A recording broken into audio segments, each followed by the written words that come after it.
السلام علیکم دوستوں میں افتخار رفیع اور میں آج آپ کو اپنی ایک مزاحیہ نظم سنانے جا رہا ہوں جس کا عنوان ہے چول۔ چول ایک ایسا لفظ ہے کہ اس کو ڈیفائن کرنے کے لیے بہت سارے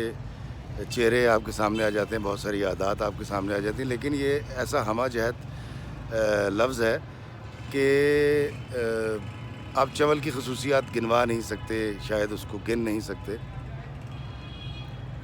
سیانے کہتے ہیں یہ ایک کیفیت کا نام بھی ہے۔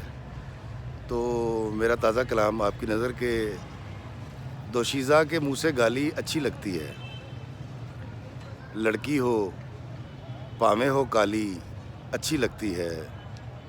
ہم کو ہمسائی کا شوہر پیڑا لگتا ہے، اس بندے کی وڈی سالی اچھی لگتی ہے، اور کترینہ کی مجھ کو اکثر کالیں آتی ہیں، کترینہ کی مجھ کو اکثر کالیں آتی ہیں، جھوٹ ہے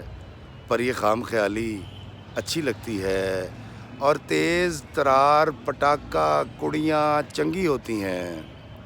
تیز ترار پٹاخہ کڑیاں چنگی ہوتی ہیں، پر جورو ہو پولی پالی اچھی لگتی ہے، اور پہ گیا مجھ کو ڈبل کٹاپا اتنا کہنے سے، پہ گیا مجھ کو ڈبل کٹاپا اتنا کہنے سے، چاچا تیری نکی والی اچھی لگتی ہے، چاچا تیری نکی والی اچھی لگتی ہے، دوشیزہ کے منہ سے گالی اچھی لگتی ہے، لڑکی ہو پاویں ہو کالی اچھی لگتی ہے۔